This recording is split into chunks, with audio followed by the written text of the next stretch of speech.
Everything we see here is a relic of the past. Sure, we still have them in the 21st century, but they basically represent 20th century life.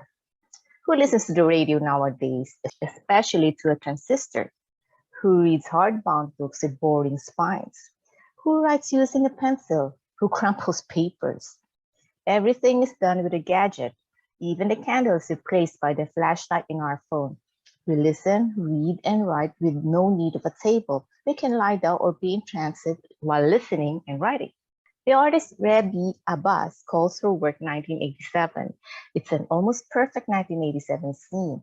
I say almost perfect because she could have painted a 1987 radio like this instead of a 1960s transistor, which doesn't necessarily mean she painted it wrong.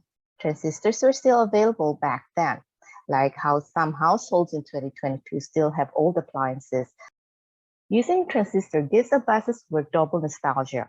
It's not just a throwback to 1987, but also an homage to the good old days when radio ruled.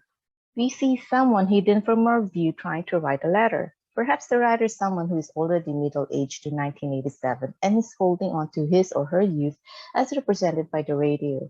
Or things can just be a lot less sentimental and just pragmatic, where the household just kept their old appliances that are still working. The writer is composing a letter, or at least trying to.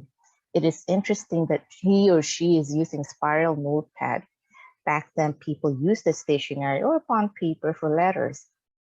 Perhaps the writer is planning to transfer the finished product on a more acceptable paper later using the fountain pen. But by the looks of the crumpled paper crowding the table space, it might take a while before he or she is fully satisfied. The trash is a testament to his or her frustration in finding the right words. Or maybe he or she can't decide if he or she should reply to the opened letter.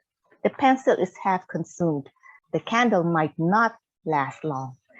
Why is our writer using a candle anyway? Maybe there's a brownout. Or maybe the writer doesn't want anyone to know how she or he is up in the middle of the night writing to someone he or she is not supposed to. What do you think? Nostalgic art with a sense of mystery is essential. Art is essential.